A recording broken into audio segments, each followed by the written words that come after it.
So how do you see businesses today that are saying, I need to adopt these other self-service models or more technology, less people, or less people in certain scenarios, right? That can be self-service. How do you get real genuine empathy in the customer experience when you're balancing the tech side and then where people may or may not fit in that? What are you seeing, or what have you been involved in to make sure empathy still exists in those interactions? So there we could do a whole 2-hour show just on that concept. So the first thing is, I think that there's a misnomer that self-service will result in fewer contacts, right? So, and I was an analyst, right? So I was one of the people who wrote about self-service and the return on, built lots of ROI models, right? And so I think that we believe that there's the possibility. It's true that if you could help people self-serve and they didn't contact an agent, that interaction would be less expensive. However, because oftentimes the technology is not really designed to deliver an experience that's acceptable to the customer, it isn't once and done. The first contact resolution, or FCR, is not as high as we think. And so because customers have become to not trust, let's say, an AI chatbot, right? Because they're not quite sure, they say something and then they repeat themselves and they repeat themselves. And then they start yelling into the phone when it actually makes speech recognition more frustrated because it causes distortion. Then that customer loses confidence in the self-service channel. So even if you're offering self-service, because of the lack of trust, customers are going to opt out. So we go back to, can the technology actually deliver the experience that creates the trust of repeat use? And so unless you're really designing and testing for that customer experience, we don't know what we don't know. Now, AI and Chat GPT and all the things that we see now, it's getting better, right? But we really need to be really fully cognizant of the experience that we're creating and testing and getting feedback to really understand, are we getting a very high first contact resolution? Otherwise, people are going to use other channels.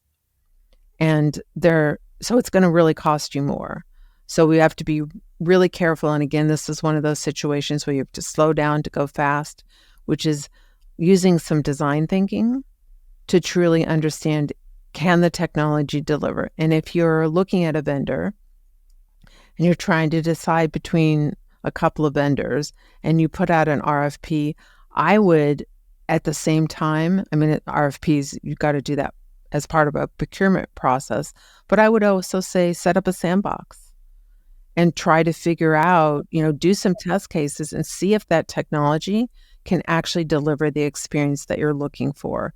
And then hold that vendor very tightly to those expectations so that you're getting what you thought you paid for, because oftentimes that isn't the case.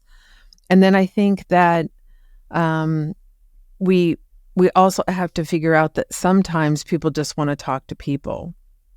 So when I've been consulting with DoorDash, and one of the things that we found was that in the contact center, which is historically, I think they started about in the 50s and 60s, historically, we've scripted a lot of conversations with agents, and the role of the agent has been to very tightly follow that script. And the script has been made up primarily of I'm sorry statements and requiring that you say the person's name 3 times because somehow that creates personalization. The results we've seen is it creates irritation, not personalization. And then really looking at what does that customer want, right? So do they want to hear, I'm so sorry that that's happening to you? In some cases, that's an appropriate response, like really showing compassion. In other cases, someone is interacting because they really need something done, right? They want you to take action. And so going back to the concept of empathy in action is really listening to understand, to solve the problem. And that, I think that goes back to my engineering days, where the concept was, if someone's making a request, how do I get to that root cause and solve the problem? So rather than having a lot of, I'm sorry, and I understand how frustrated you are, and that must be really difficult statements in a phone or a chat interaction, is to really figure out, and it's, in many ways, it may be changing depending on how you set up your contact center. It may be changing the role of that contact center agent from responding with scripted content to becoming a problem solver. So we're changing that traditional role to listen to solve a problem, and then to make sure that your processes, your workflows, your knowledge management is designed to solve problems and not just to give policy statements. And what we find when we do that is we're reducing the average handle time. In some cases, we can reduce it in half, right? So here we are working with live agents, right, in chat and calls, and finding that when we don't spend a whole lot of time apologizing and really getting to that root cause, and that we have our workflows and our KBs set up so that we can solve people's problems. And again, that goes back to the equation, right? So here are the inputs, and we know when customers call for these reasons, we know the outcome that they're looking for. But have we set up policies and procedures that don't really help them? And when you do that, it's going to make the call longer or the interaction longer.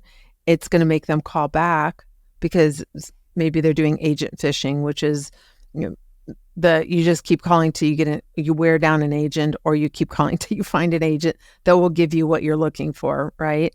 And so a lot of these things that happen that drive up prices, right? So we go back to, we want to use self-service and technology to reduce costs. Is it possible? Yes. Is it also possible to provide live service and reduce costs? It is. But a lot of it has to do with policies and procedures that you've set up, and making sure that you're not spending a whole lot of time in the interaction apologizing, and that you're really solving the root cause. And so sometimes that means looking at, why do people call? And then what are our policies as a company to truly solve those top 10 or 20 things, right? And then that may mean going up the ladder to ask for different policies and procedures and outcomes. And a lot of what we've done at DoorDash is because David, who I'm working with there, is really focused on making sure that customers get what they want and need. And that's what creates the long-term loyalty and the growth in the company.